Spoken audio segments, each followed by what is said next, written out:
Alhamdulillah Rabbil Alamin. Allahumma salli wa sallim ala Sayyidina Muhammad wa ala ali Sayyidina Muhammad, amma ba'du. Alhamdulillah, bersyukur pada Allah Subhanahu wa taala, bersolawat pada baginda Nabi Muhammad sallallahu alaihi wasallam. Mudah-mudahan diri kita semuanya selalu dilindungi oleh Allah Subhanahu wa taala dan dikasih kemudahan untuk selalu berbuat taat kepada Allah Subhanahu wa taala, diistiqomahkan dalam kebaikan dengan mengikuti jejak langkah baginda Nabi Muhammad sallallahu alaihi wasallam yang digambarkan oleh para ulama salafus saleh insyaallah.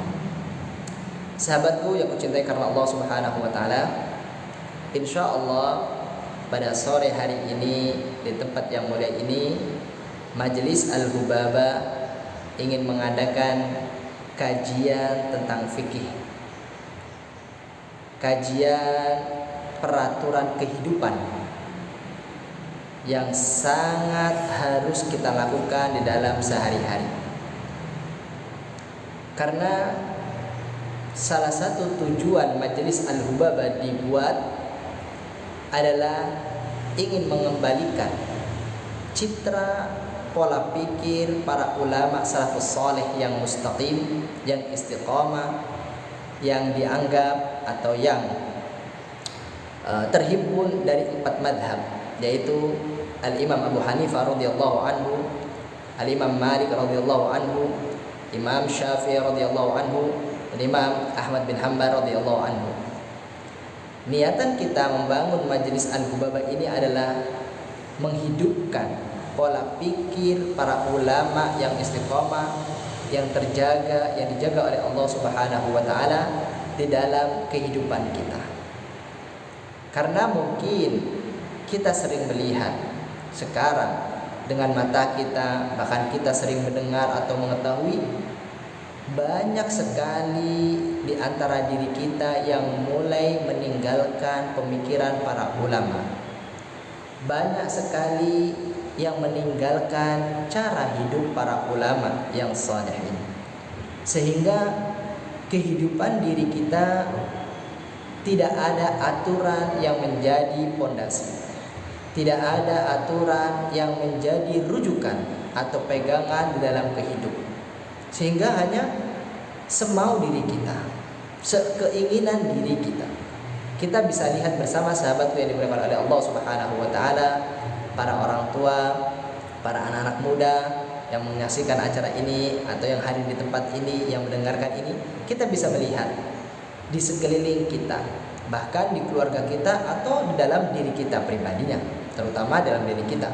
Kita bisa melihat seberapa banyak gerak-gerik kita, tingkah laku kita, kehidupan kita yang kita kembalikan atau kita contohkan di dalam kehidupan para ulama.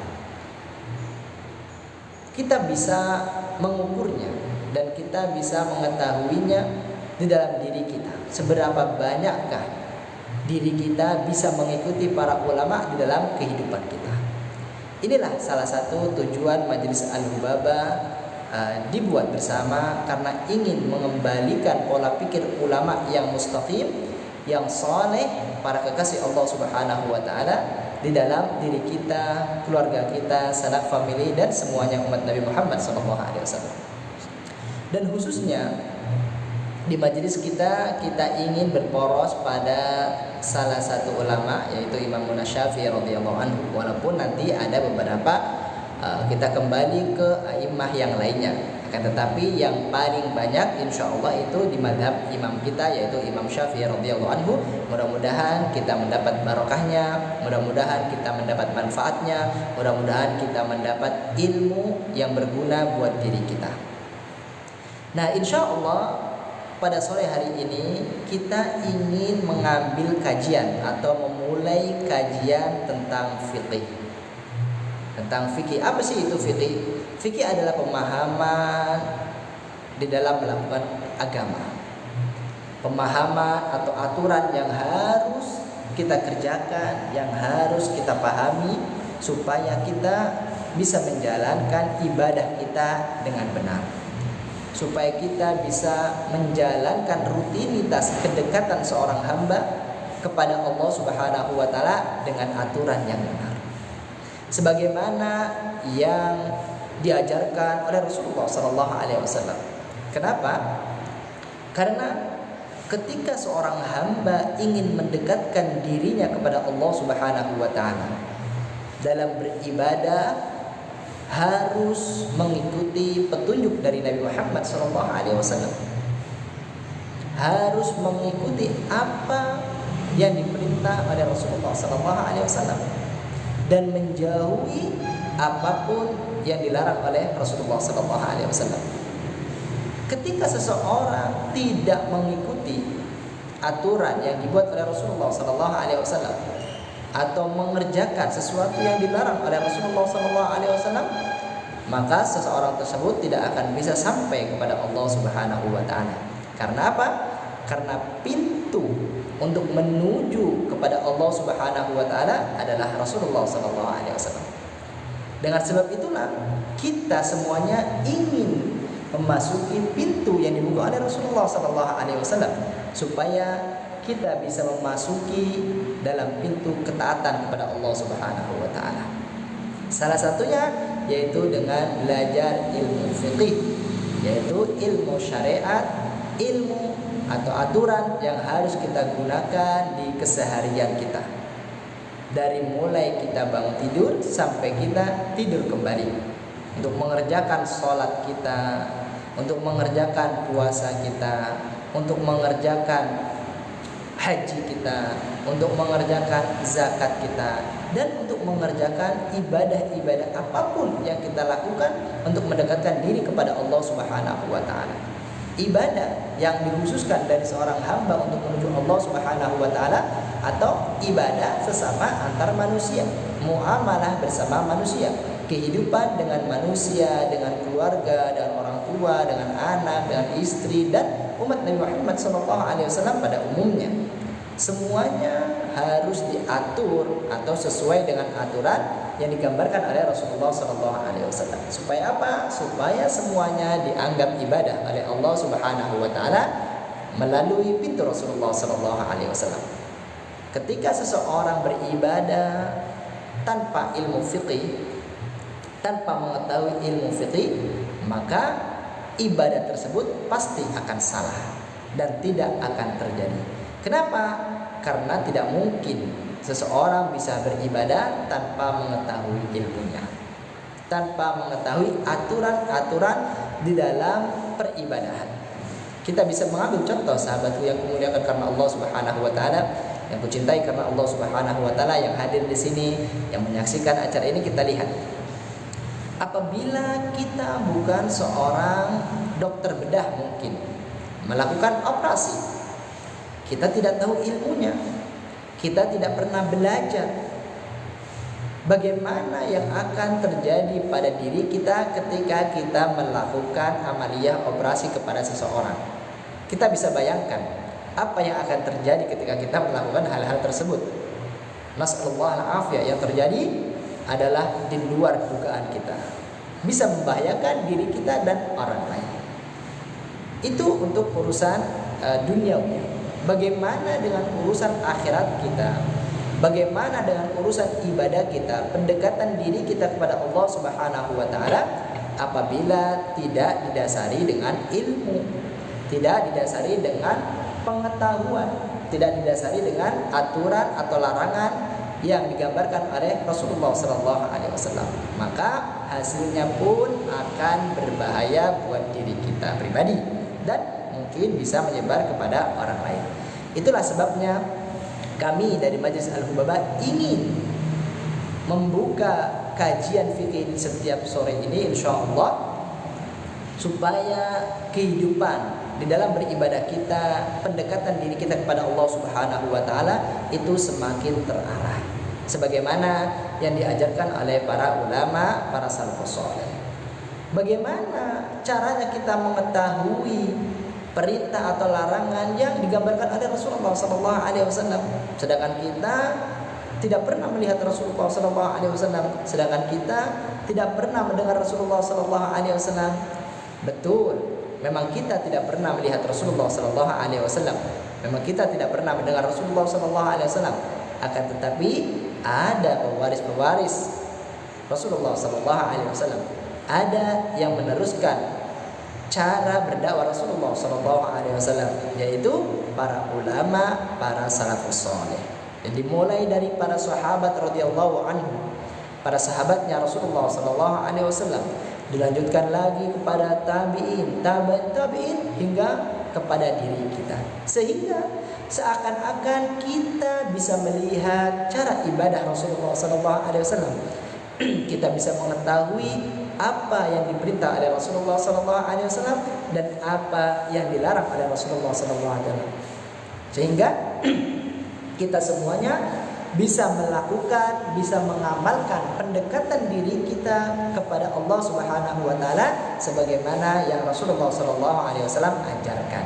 Yaitu apa? Mengikuti para ulama salih yang istiqamah. Ingat, mengikuti para ulama salafus salih yang istiqamah. Mereka lah para penerus perjuangan baginda Nabi Muhammad sallallahu alaihi wasallam.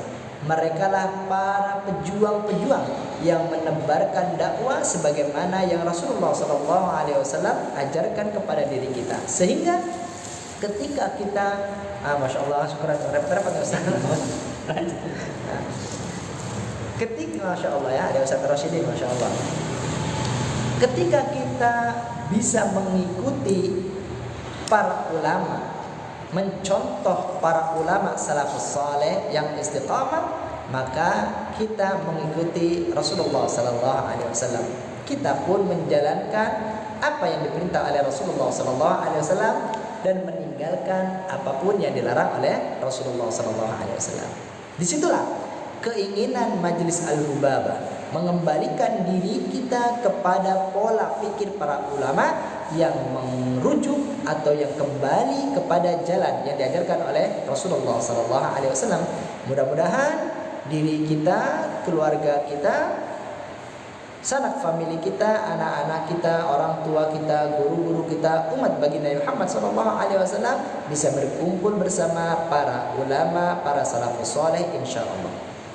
Sahabatku yang kucintai karena Allah Subhanahu wa taala yang hadir di tempat ini atau yang menyaksikan acara ini, dengan sebab itulah salah satunya kita belajar fiqih untuk melihat diri kita atau mengatur diri kita mendekatkan diri kepada Allah Subhanahu wa taala. Nah, pelajaran kajian fikih yang akan kita bahas di majelis kita ini adalah pelajaran fikih untuk para pemula atau untuk para seseorang hamba yang ingin belajar mengikuti aturan-aturan yang telah dirangkum oleh para ulama supaya gampang untuk memahami, supaya gampang untuk menjalani, supaya gampang untuk mengikuti sebagaimana yang diajarkan oleh Rasulullah sallallahu alaihi wasallam. Ulama merangkum kajian fikih, mengumpulkan kalam-kalam fikih adalah mengambil intisari dari ilmu-ilmu yang disampaikan oleh Rasulullah sallallahu alaihi wasallam. Jadi jangan sampai ada pemikiran, kenapa kita harus mengikuti ulama ini? Kenapa kita harus mengikuti ulama itu? Bukankah kita bisa langsung mengikuti Rasulullah sallallahu alaihi wasallam? Bukankah kita bisa langsung kembali kepada Rasulullah sallallahu alaihi wasallam? Ketahuilah, semuanya memang kembali kepada Rasulullah sallallahu alaihi wasallam. Semuanya mengikuti aturan yang digambarkan oleh Rasulullah sallallahu alaihi wasallam. Akan tetapi aturan yang dikumpulkan atau ditampakkan oleh para ulama salafus saleh. Supaya apa? Supaya aturan tersebut itu aturan yang benar-benar ada sampai kepada Rasulullah sallallahu alaihi wasallam. Sehingga aturan-aturan tadi itu memang benar-benar asli dan tidak ada kesalahan ketika kita melakukan ibadah kepada Allah Subhanahu wa taala. Itulah yang ditampakkan oleh para ulama. Para ulama meneliti, mencari dan membahas apa ilmu-ilmu yang telah disampaikan oleh Rasulullah SAW, mengumpulkan dari semua penjuru, dari semua kalam-kalam orang yang diketemui, maka terkumpullah ilmu fiqih, terkumpullah ulama-ulama fuqaha yang telah merangkum amaliyah ibadah hingga sampai saat ini.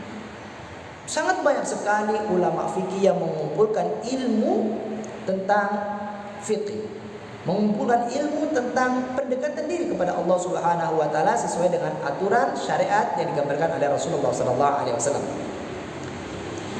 Akan tetapi subhanallah, Allah Subhanahu wa taala salah satu hikmah yaitu sampai sekarang yang terkumpul hanya 4 ulama madhab saja, yaitu Imam Abu Hanifah, Imam Malik, Imam Syafi'i, dan Imam Ahmad bin Hanbal radhiyallahu anhu.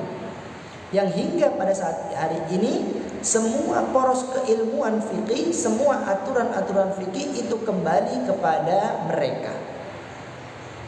Apakah boleh kembali kepada orang lain selain mereka?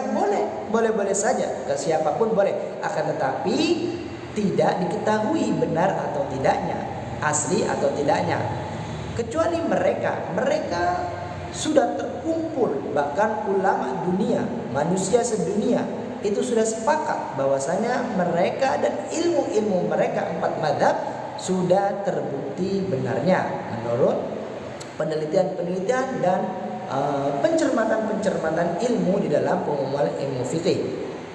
Makanya kita semuanya harus kembali ke 4 madhab supaya kita menjalankan ibadah dengan sesuai aturan yang digambarkan oleh Nabi Muhammad SAW. Salah satunya yaitu mengikuti Imam Syafi'i radhiyallahu anhu yang akan kita kaji di kajian ini, yang akan kita bahas menurut madhab Imam Syafi'i radhiyallahu anhu.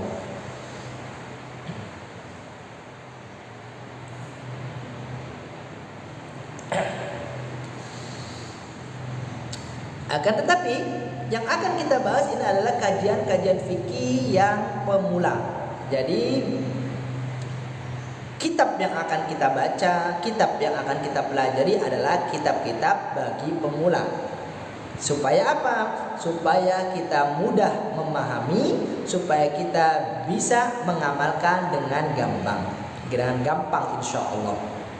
Dahulu kitab-kitab ini menyebar, sangat banyak sekali dipelajari, khususnya di pesantren, pondok pesantren atau tempat-tempat majelis ta'lim agama yang lainnya, dan umumnya di masyarakat.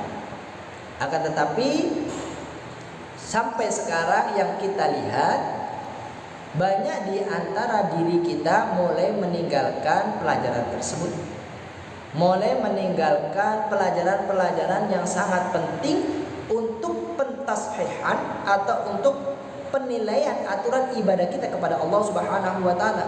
Sehingga kalau kita melihat sekarang, bukan hanya anak kecil saja, bahkan orang dewasa pun banyak yang tidak tahu pelajaran fikih. Orang yang sudah mukallaf, bahkan sampai orang tua pun banyak yang tidak belajar fikih. Kenapa? Karena sudah mulai melupakan, karena banyak mulai meninggalkan, sehingga lambat laun mulai hilanglah ajaran-ajaran yang diajarkan oleh para ulama salafus saleh. Itu sangat bisa membahayakan buat diri kita. Seperti yang pertama kita bahas, ketika kita meninggalkan aturan-aturan yang dirangkum oleh para ulama, maka ibadah kita tidak akan sampai kepada Allah Subhanahu wa taala. Ibadah kita akan rusak, ibadah kita akan binasa, sehingga kita harus kembali lagi kepada kalam para ulama, para salafus saleh di dalam menjalankan ibadah kita, khususnya yaitu fikih. Nah, di majelis ini insya Allah kita akan membahas kajian fikih untuk para pemula. Jadi siapapun bisa belajar bersama, bisa mengikuti bersama, memahami bersama, dan insya Allah mudah-mudahan bisa mengamalkannya dan bisa mendakwahkannya. Di dalam aturan kitab fikih itu biasanya ada yang dinamakan kitab yang kecil, latif, yaitu untuk para pemula, atau biasanya di dalam pesantren itu disebut dengan matan, kitab matan. Nah, itu adalah kitab kecil yang berisi yang berisi poros-poros atau pondasi-pondasi aturan yang wajib harus kita ketahui dan kita amalkan di dalam ibadah kita. Itu adalah perkara-perkara yang wajib.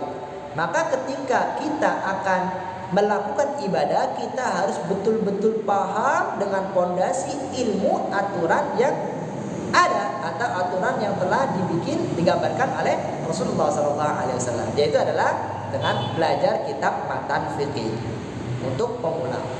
Nanti ke atasnya itu ada, setelah matan ada kitab yang lebih tinggi lagi, yaitu biasa disebut dengan syarah atau penjelasan kitab yang tipis untuk memahami ibarah-ibarah atau pemahaman yang lebih luas lagi. Kenapa?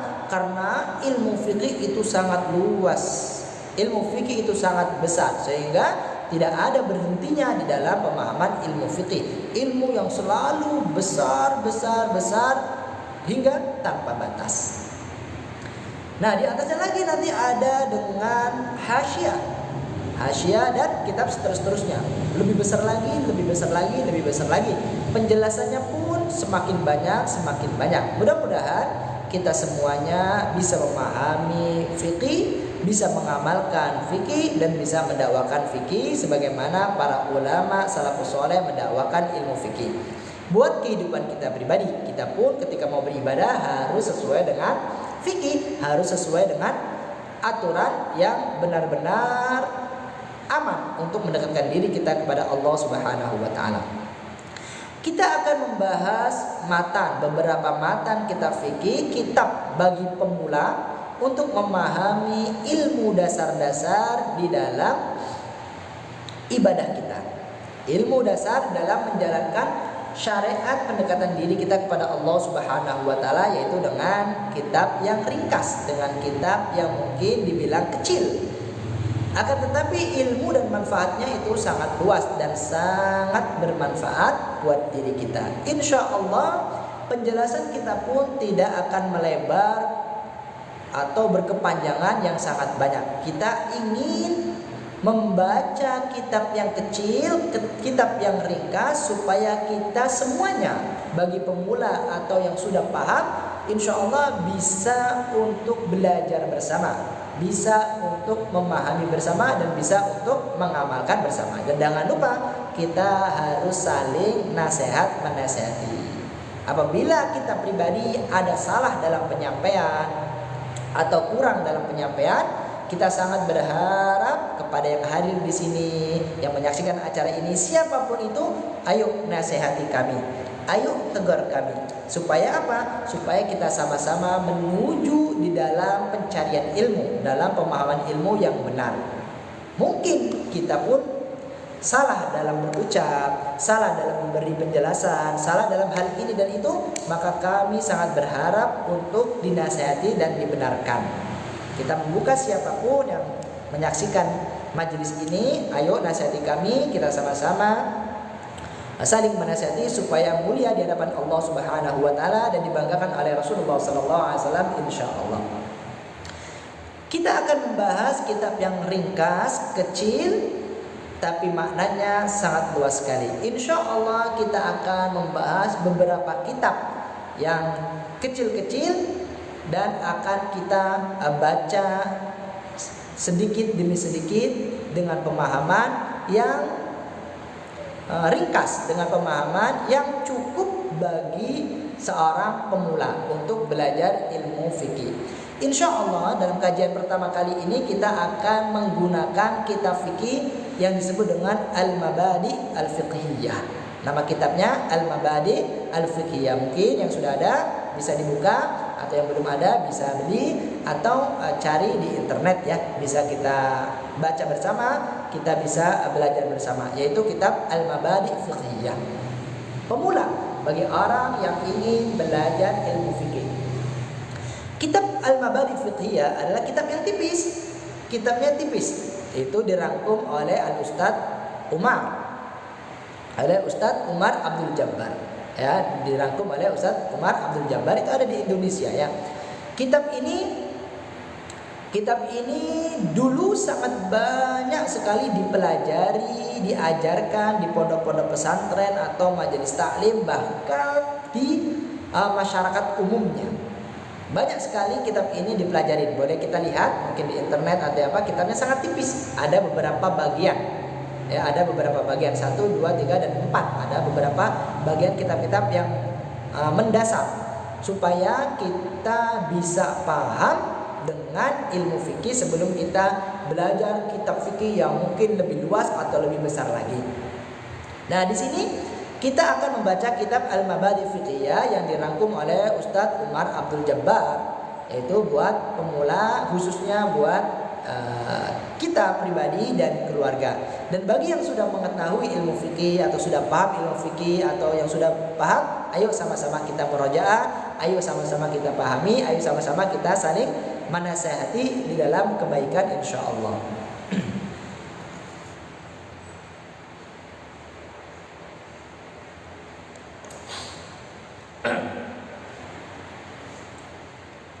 Kita akan sedikit membaca awal kitab dari Ustadz Umar Abdul Jabbar.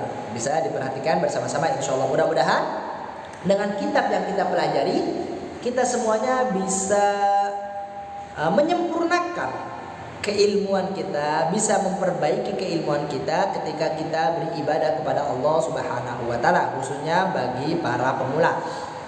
Dan bagi kita sebagai orang tua, apabila kita sudah paham ilmu fikih, bersyukurlah kepada Allah Subhanahu wa taala dan ajarkan kepada keluarga kita.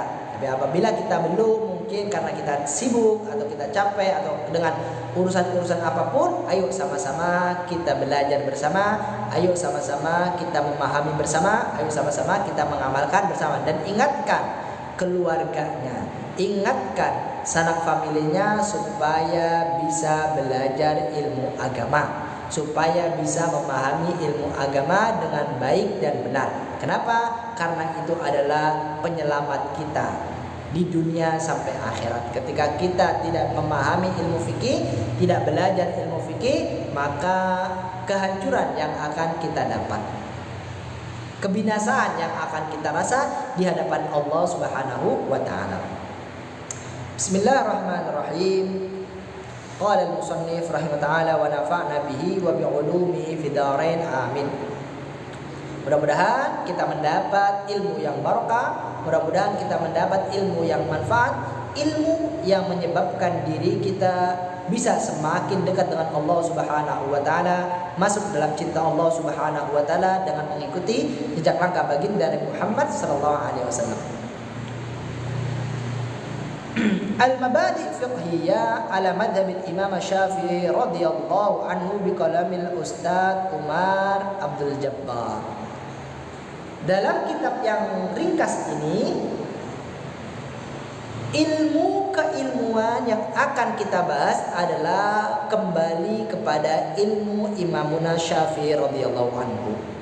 Jadi kitab yang akan kita bahas itu semua kembalinya dengan ilmu yang diajarkan, yang dikumpulkan, yang dirangkum oleh Imam Syafi'i radhiyallahu anhu. Jadi semuanya bersanad, nyambung, bersilsilah kepada Imam Syafi'i radhiyallahu anhu sebagai panutan kita, imam kita, dan semuanya akan kembali kepada Rasulullah sallallahu alaihi wasallam.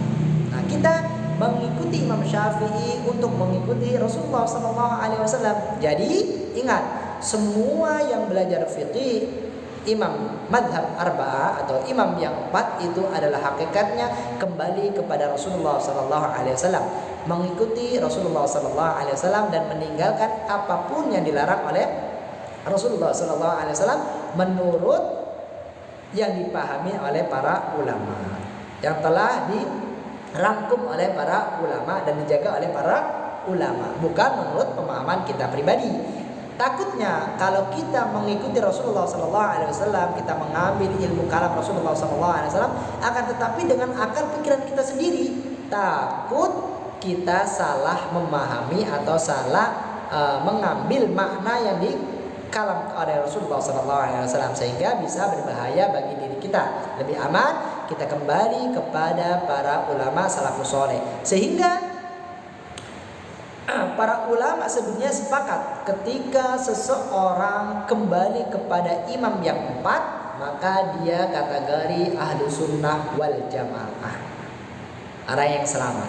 Tapi ketika keluar dari 4 madhab atau cari pemikiran yang lain atau berpikir dengan diri sendiri, itu biasanya adalah orang-orang yang terpeleset atau salah di dalam pemikirannya, sehingga bisa membahayakan diri sendiri dan orang lain nantinya. Mudah-mudahan kita semuanya dijaga oleh Allah Subhanahu wa taala dengan mengikuti para ulama, para salafus saleh, khususnya Imam Syafi'i radhiyallahu anhu, untuk mengikuti jejak langkah baginda Muhammad sallallahu alaihi wasallam insyaallah.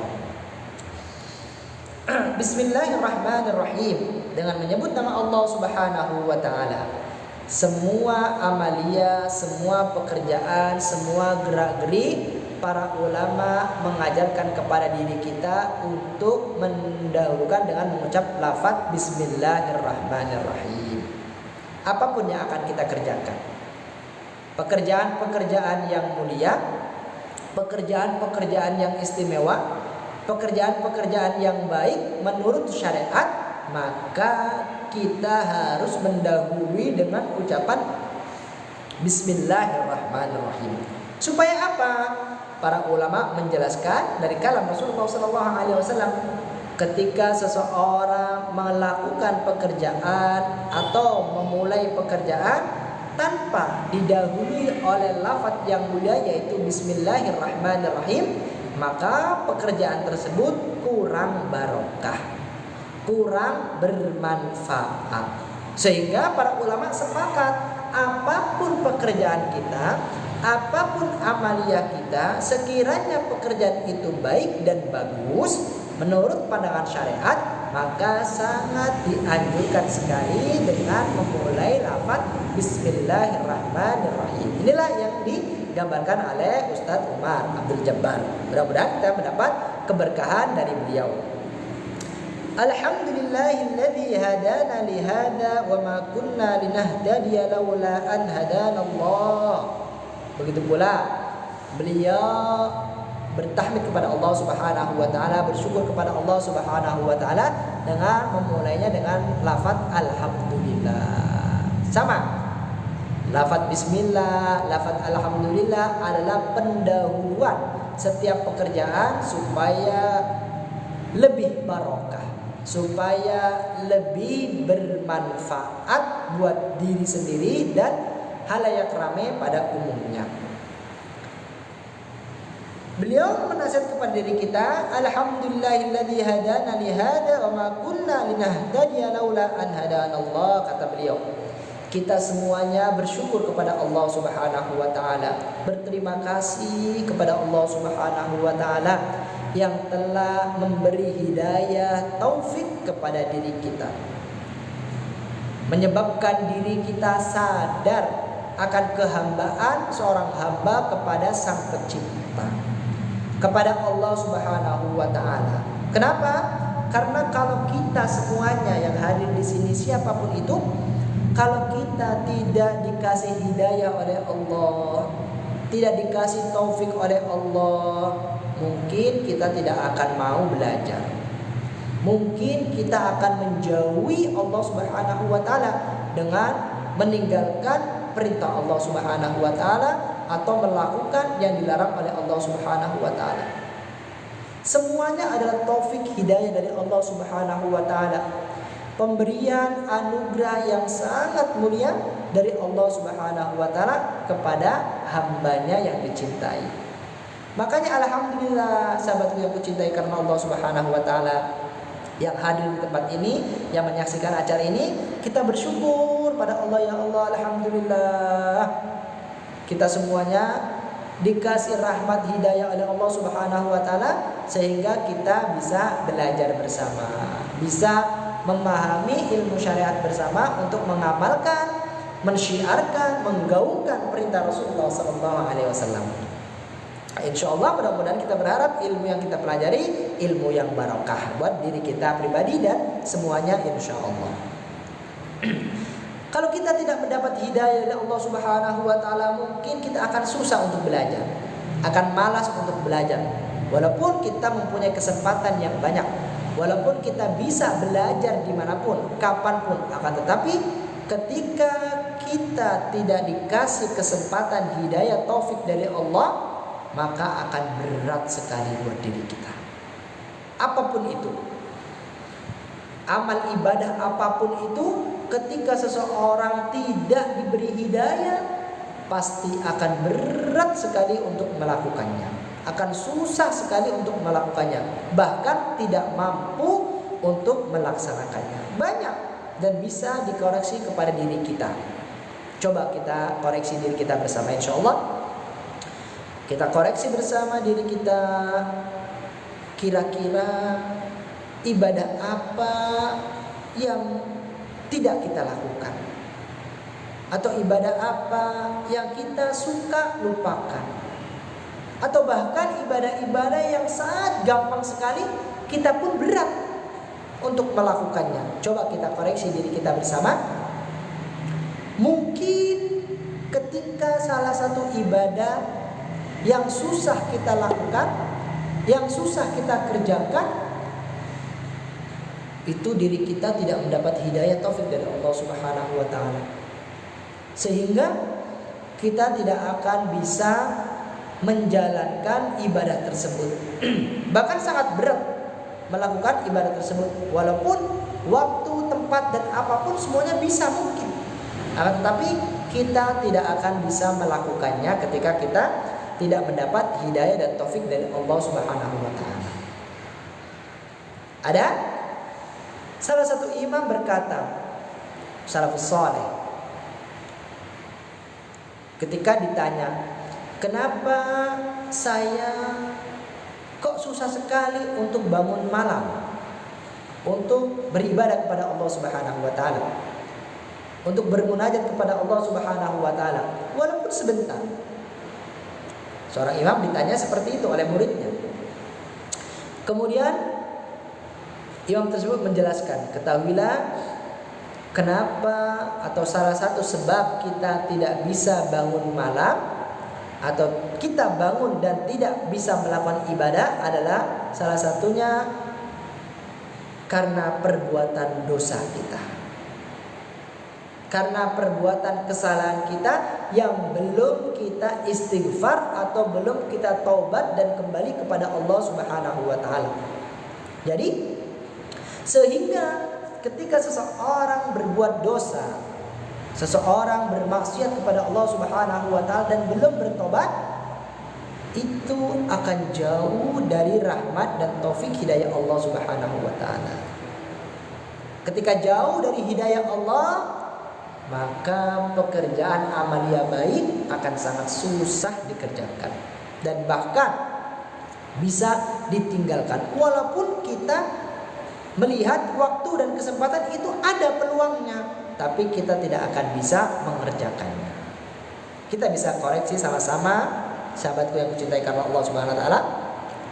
Koreksi buat diri kita.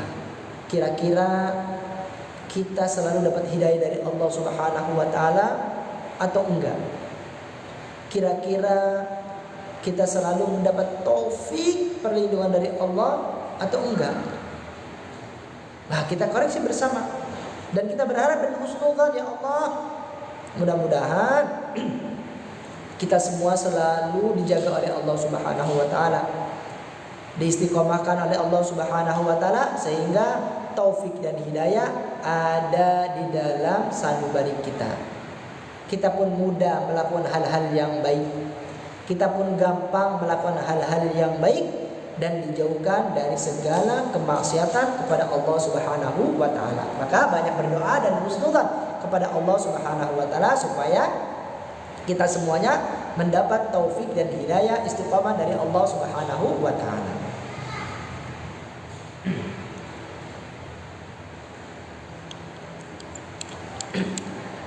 Wassalatu wassalamu ala sayyidina Muhammadin nuril hidayah wa ala alihi wa sahbihi nujumir rasyad.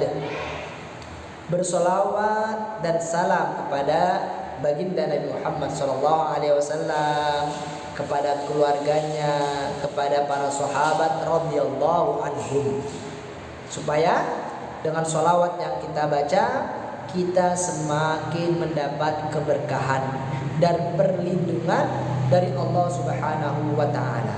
Karena Rasulullah SAW adalah sosok yang paling mulia. Begitu pula dengan keluarganya dan para sahabatnya radhiyallahu anhum. Mereka dijaga oleh Allah Subhanahu wa taala. Mereka dilindungi oleh Allah Subhanahu wa taala. Sehingga ketika kita menyebut bersolawat kepada Rasulullah SAW, bersalam kepada Rasulullah SAW, dan menyebut keluarganya, menyebut para sahabat, sehingga kita menyebut para ulama, para salafus soleh, maka rahmat akan meliputi kita. Maka naungan anugerah Allah Subhanahu wa taala akan menaungi kita. Kita semuanya mendapat rahmat Allah Subhanahu wa taala. Kita semuanya mendapat lindungan Allah Subhanahu wa taala dengan bersolat kepada Rasulullah sallallahu alaihi wasallam, bersalam dengan Rasulullah sallallahu alaihi wasallam beserta keluarga dan sahabatnya radhiyallahu anhum. Nujumir rasyad, merekalah pelita-pelita petunjuk. Semuanya harus kembali kepada mereka. Ketika kita tidak kembali kepada para sahabat, keluarga Rasulullah sallallahu alaihi wasallam dan mengikuti Rasulullah sallallahu alaihi wasallam, maka kehidupan kita akan menjadi gelap gulita. Kehidupan kita tidak akan terarah. Kehidupan kita tidak akan bisa sampai kepada cinta Allah Subhanahu wa taala. Tidak akan sampai kepada Allah Subhanahu wa taala, tidak akan sampai. Wa ba'du فهذه دروس في الفقه على مذهب الإمام الشافعي رضي الله تعالى عنه. Kata Al-Ustaz Umar Baroja, Ustaz Umar Abdul Jabbar, ya, maaf kita salah sebut, yaitu Ustaz Umar Abdul Jabbar. Kata beliau, kitab ini adalah kitab yang menerangkan tentang fikih madhab Imam Syafi'i bagi para pemula. Bagi para yang ingin belajar kitab fikih, bisa dibuka bersama, bisa kita pelajari bersama. Beliau menukil dengan dijadikan nukilannya itu dengan kalam-kalam yang indah, dengan kalam-kalam yang gampang, dengan perkataan-perkataan yang mudah dipahami untuk semua orang yang akan belajar fikih. Jadi ketika kita belajar kitab Al-Mabadi Fiqhiyah, insya Allah itu mudah dipahami dan mudah dipengerti, dan mudah-mudahan bisa mengamalkan dan mengerjakan, bahkan mendakwakan isi kitab yang akan kita pelajari ini. Takhayyartuha li talamidil madarisi wal ma'ahidil al-islamiyah bi Indonesia. Kata beliau mencari kata-kata yang indah dan kata-kata yang gampang, keilmuan-keilmuan yang luas dibikin mudah, dibikin simple, dibikin gampang, supaya semuanya bisa belajar dan bisa mengerti, memahami ilmu fikih, Mudah-mudahan kita digampangkan oleh Allah Subhanahu wa taala untuk memahami ilmu fikih dan bisa mengamalkannya insyaallah. Beliau memilih kata-kata yang gampang, kata-kata yang simpel untuk diajarkan di beberapa madrasah-madrasah atau tempat-tempat belajar ilmu agama dan pondok pesantren Islamiyah. Bukan hanya sekedar di pondok pesantren atau di tempat-tempat majelis ta'lim umumnya, bahkan dahulu kitab ini sangat banyak dipelajari di masyarakat umum. Sangat banyak kita bisa mengetahuinya. Akan tetapi memang sekarang kita banyak yang meninggalkan, banyak yang melupakan ulama-ulama kita, yang khususnya yang ada di Indonesia. Kita banyak lupa dengan ulama-ulama yang mengajarkan kita. Kita banyak lupa dengan ulama-ulama yang memberi petunjuk kepada kita. Kita banyak melupakan ulama-ulama yang soleh yang ada di sekitaran kita. Sehingga kita banyak melupakan untuk belajar. Kita banyak melupakan untuk memahami kalam-kalam ulama supaya kita bisa kembali kepada Rasulullah SAW. Maka kita bisa lihat dengan jelas ketika kita mulai meninggalkan ulama kita, ketika kita meninggalkan orang-orang soleh di sekeliling kita yang ada di lingkungan kita, maka yang terjadi ya seperti ini. Seperti yang kita saksikan. Bukan hanya buat anak kecil saja atau buat para pemula. Kita pribadi pun yang sudah dewasa banyak yang meninggalkan para ulama, para salafus soleh yang ada di sekitaran kita. Sehingga mau tidak mau maka kehidupan kita tidak akan terarah. Kehidupan kita akan menjadi bebas sesuka hati kita. Nah, ini bisa membahayakan diri kita pribadi. Mudah-mudahan kita semuanya bisa kembali kepada pola pikir para ulama, para salafus saleh, mengikuti jejak langkah mereka di dalam menjalankan kehidupan kita insyaallah. Di Indonesia, kata beliau, kitab ini khusus buat orang-orang Indonesia, tadinya dibikin buat orang-orang Indonesia, kita semuanya, supaya kita bisa memahami kembali aturan-aturan fikih hingga kepada Rasulullah SAW.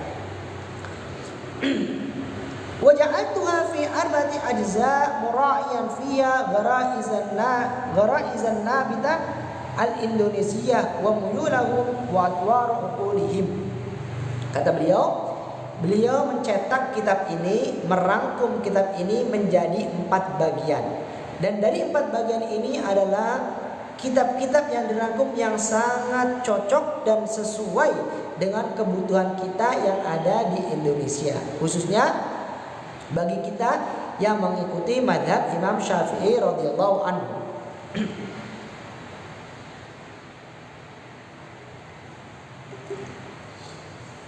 Jadi kata beliau, kumpulan kitab ini atau rangkuman kitab ini sangat cocok sekali buat kita, dengan lingkungan kita, dengan kemasyarakat kita, dengan apapun yang ada di tempat ini. Sehingga ketika mungkin kita ingin berpindah dengan pemikiran yang lain, mungkin itu bisa bertentangan, mungkin itu bisa menjadi perbedaan. Sehingga beliau mencari yang paling tepat supaya masyarakat kita bisa saling menasihati dan menyokong, satu perpaduan, tidak ada perbedaan. Walaupun di luar sana banyak perbedaan, walaupun di luar sana banyak yang mungkin tidak sama dengan apa yang kita pelajari, tapi beliau mengumpulkan supaya kita menjadi masyarakat yang satu, masyarakat yang pemahamannya satu, yaitu mengikuti ulama yang ada di sekitaran kita, yang ada di tempat kita, yang ada di negara kita, yang ada di tempat ini. Supaya apa? Supaya kita tidak terpecah belah dalam memahami ilmu agama. Semuanya menjadi satu padu, menjadi satu kerukunan memahami ilmu agama yang sama.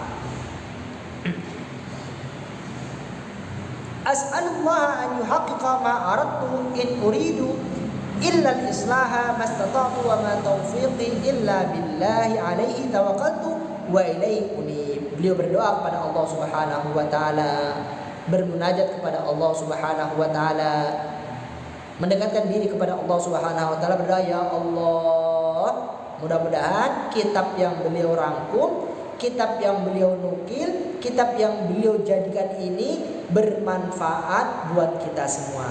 Dan alhamdulillah Allah buktikan pada saat hari ini, sahabat yang kucintai karena Allah Subhanahu wa taala. Lihat beliau menulisnya kapan, mengumpulnya kapan, sudah puluhan tahun beliau menulis, tapi alhamdulillah pada hari ini, di tempat ini, waktu ini, kita sama-sama bisa belajar melalui kitab beliau. Kita sama-sama bisa memahami kitab yang beliau rangkum, kitab yang beliau nukil. Mudah-mudahan kita pun bisa membawa keberkahan, membawa kemanfaatan buat diri kita, sehingga Allah Subhanahu wa taala memberikan atau memudahkan diri kita untuk paham akan ilmu agama insyaallah. Mastata'tu wa ma taufiqi illa billahi alaihi tawakkaltu wa ilaihi unib. Inilah yang semampu beliau, kata beliau. Beliau tawadhu sekali. Beliau merasa rendah di hadapan Allah Subhanahu wa taala, padahal beliau adalah seorang yang saleh, beliau adalah orang yang mustaqim, orang yang istiqomah. Mudah-mudahan kita semua yang hadir di tempat ini, yang menyaksikan majelis ini, mudah-mudahan dijaga oleh Allah Subhanahu wa taala, bisa selalu istiqomah dalam kebaikan, mengikuti para ulama salafus saleh, khususnya buat Ustadz Umar Abdul Jabbar, kita bisa mengikuti beliau di dalam menjalankan ibadah kita dengan kitab kajian yang beliau nukil. Wa ma taufiqi illa billah. Semua kembali kepada Allah Subhanahu wa taala. Taufik dan hidayah dari Allah Subhanahu wa taala. Kita semuanya hanya bisa berusaha. Kita semuanya berdoa kepada Allah Subhanahu wa taala. Semuanya qada dan takdir dari Allah Subhanahu wa taala. Tapi ingat, ketika kita sudah berusaha dan berdoa, husnudzanlah, insya Allah Allah Subhanahu wa taala akan memberikan kepada diri kita hal yang terbaik, hal yang termanfaat dan hal yang terbarokah insya Allah. Tawakkaltu ilaihi wa ilaihi unib. Kami semuanya berpasrah diri kepada Allah Subhanahu wa taala dan hanya kepada Allah Subhanahu wa taala kita kembali. Umar Abdul Jabbar. Faslun mal Islam. Nah, insya Allah di kajian yang akan datang kita akan mulai memasuki pelajaran kitab Mabani Fiqhiyah dari awal. Tadi ini adalah muqaddimah dari Umar Abdul Jabbar, muqaddimah buat pembukaan majelis yang baru ini, majelis fiqih. Mudah-mudahan kita semuanya yang hadir di tempat ini, yang menyaksikan ini, bisa memahami fikih dengan benar, bisa mengamalkan fikih dengan benar sebagaimana para ulama salafus saleh mengajarkan fikih, sehingga amal ibadah kita sesuai dengan aturan. Kehidupan kita sesuai dengan aturan, tidak berantakan dari diri kita. Mudah-mudahan semuanya bisa bermanfaat dan barokah buat diri kita pribadi, keluarga kita, sanak famili dan umat Nabi Muhammad SAW. Mungkin kita tutup kajian kita dengan kafaratul majlis. Subhanakallahumma wa bihamdika asyhadu an la ilaha illa anta astaghfiruka wa atubu ilaik. Walhamdulillahirabbil alamin. Assalamualaikum warahmatullahi wabarakatuh. Jangan lupa saksikan selalu bersama kami Majelis Al-Hubaba dalam kajian fikih santai ya, setiap sore insyaallah 3 kali dalam 1 pekan. Mudah-mudahan Allah gampangkan, mudah-mudahan Allah lancarkan dengan keistiqomahan mengharap ridha Allah Subhanahu wa taala. Assalamualaikum warahmatullahi wabarakatuh.